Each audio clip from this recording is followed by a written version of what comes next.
नेत्र खुलेंगे, करो ध्यान साधना। आइए सुनते हैं आज की कहानी पुत्री का बलिदान। ये कथा हमें शतपथ ब्राह्मण में मिलती है। हिंदू संस्कृति का ये बहुत ऊंचा उदाहरण है। इसमें यह दर्शाया गया है कि बेटियों को भी बेटों के समान ही अपने पिता का आज्ञाकारी होना चाहिए। बच्चों को अपने माता पिता का आदर करना तथा उनकी आज्ञा को सर्वोपरि मानना हमारी सभ्यता का आदर्श है। कितनी भी हानि हो, अपने जीवन का बलिदान ही क्यों न करना पड़े, बच्चे कभी भी अपने बड़ों के आदेश का उल्लंघन न करें।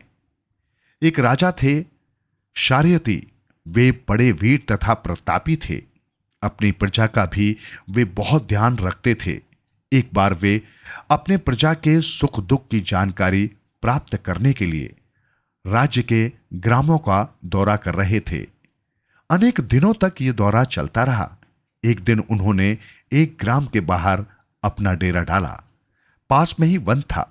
सभी राजकुमार वन में घूमने तथा प्राकृतिक दृश्यों का आनंद लेने के लिए निकल गए।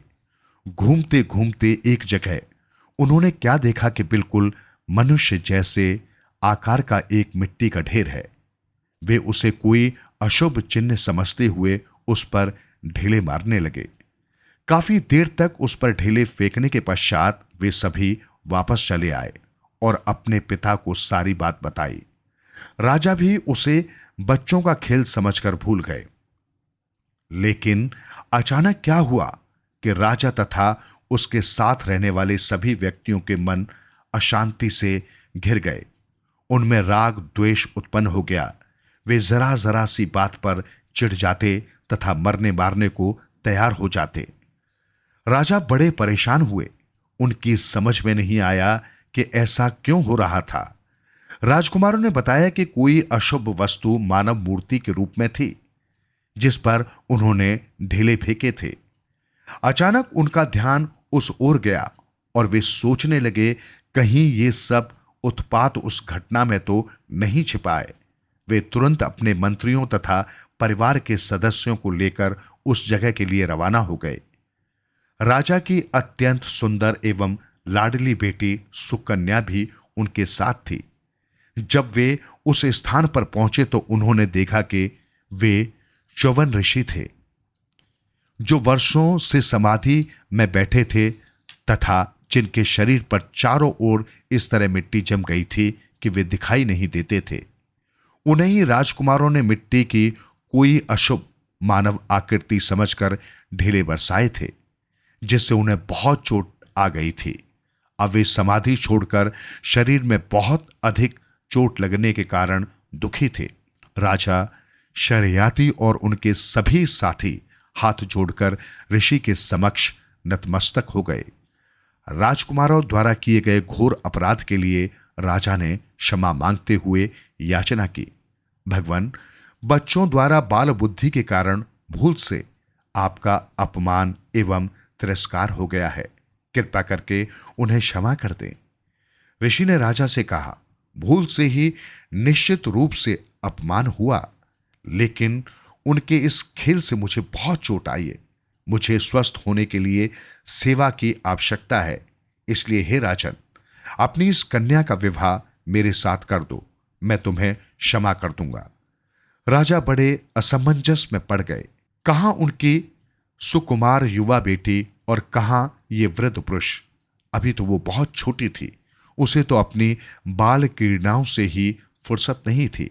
वे तो उसके लिए कोई बहुत ही सुंदर राजकुमार की खोज करते जिसके साथ वो सभी सांसारिक सुख सुविधाओं का उपभोग कर हंसी खुशी से जीवन यापन करती। च्यवन ऋषि की इस मांग ने उनकी बेटी के लिए सजोए गए सारे सुनहरे सपनों को ध्वस्त कर दिया था।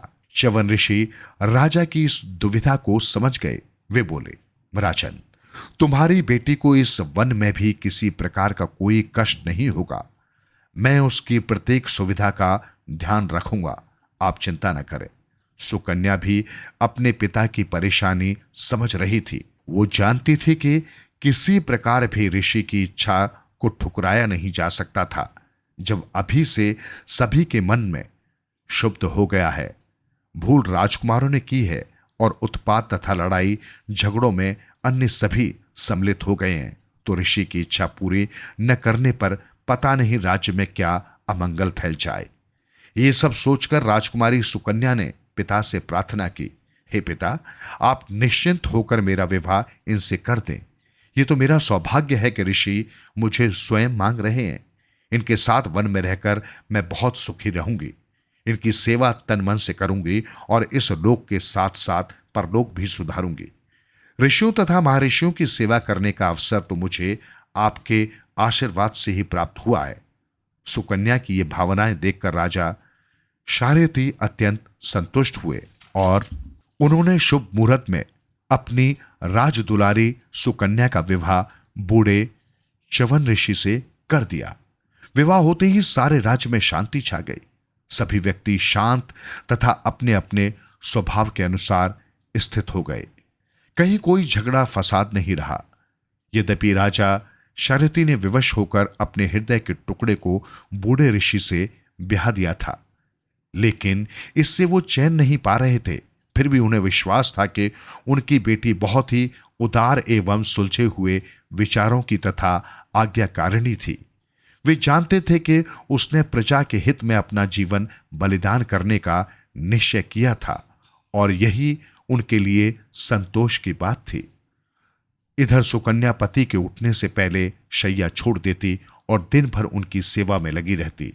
वो आश्रम को झाड़ती बुहारती, पेड़ पौधों में पानी देती, पालतू पशु पक्षियों को भोजन कराती, गायों का दूध दुहती तथा भोजन बनाकर अपने पति को खिलाती तथा आश्रम में रहने वाले सभी ब्रह्मचारियों, आगंतुकों तथा अतिथि देवों की सेवा में हर समय लगी रहती। रात्रि में अपने पति के सो जाने के पश्चात ही सोती। इस प्रकार उसका सारा दिन कब निकल जाता उसे पता ही नहीं चलता था। महीनों और वर्षों इसी प्रकार बीतते चले गए। च्यवन ऋषि पूर्णतः स्वस्थ हो गए तथा अपनी पत्नी से बेहद संतुष्ट एवं प्रसन्न थे। सुकन्या के जीवन का लक्ष्य पति की सेवा था। पति ही उसके जीवन का आधार तथा सर्वस्व था। प्रत्येक क्षण उन्हीं का ध्यान तथा उन्हीं की सेवा, बस यही जीवन था कि अचानक एक दिन देवताओं के वैद्य अश्वनी कुमार पृथ्वी पर घूमते घामते आश्रम में पहुंच गए। उन्होंने जो अत्यंत सुंदर एवं लावण्यमयी सुकन्या को बूढ़े च्यवन ऋषि की पत्नी के रूप में देखा तो आश्चर्यचकित रह गए। वे सोचने लगे कि ऐसा क्या कारण था कि सुकन्या इतने बूढ़े ऋषि से विवाह करने के लिए राजी हो गई। उन्होंने सुकन्या का मन टटोलने तथा उसकी परीक्षा लेने के लिए उससे कहा, हे सुंदरी, तुमने इस बूढ़े व्यक्ति से क्यों विवाह कर लिया है? सूरत शक्ल ही नहीं, आयु में भी तुम्हारा और तुम्हारे पति का आपस में कोई मेल नहीं। तुम तो किसी राजा के उपवन का फूल हो और तुम्हारी शोभा तो किसी राजमहल में ही होनी चाहिए थी। देखो, हम दोनों अश्विनी कुमार हैं, हम दोनों युवा और सुंदर हैं। हम दोनों में से किसी एक को चुन लो। हम तुम्हें रानी की तरह रखेंगे तथा कभी किसी प्रकार का कष्ट नहीं होने देंगे। सुकन्या ने हाथ जोड़कर अत्यंत विनम्रता के साथ क्षमा मांगी और बोली, हे अश्विनी कुमारों, मेरे पिता ने जिस व्यक्ति को मुझे सौंप दिया है, अब वही मेरे सर्वस्व हैं। उनके अतिरिक्त किसी अन्य व्यक्ति के विषय में सोचना भी मेरे लिए पाप है। अब वे ही मेरे पति, गुरु तथा परमेश्वर हैं।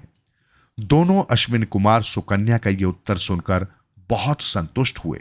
उन्होंने बताया कि वे तो सुकन्या की परीक्षा ले रहे थे। क्या इतने बूढ़े व्यक्ति के साथ रहते हुए उसका मन पूरी श्रद्धा एवं विश्वास के साथ उनके साथ जुड़ा था और वो उस परीक्षा में सफल हो गई। उन्होंने सुकन्या के अपने धर्म का पूरी तरह पालन करने के फलस्वरूप च्यवन ऋषि को एक औषधि बताई, जिसे सेवन करने के पश्चात वे पूरी तरह युवा हो गए।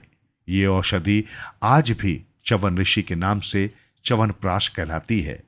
नियमित रूप से लेने से ये व्यक्ति को अत्यंत बलिष्ठ एवं साहसी बना देती है।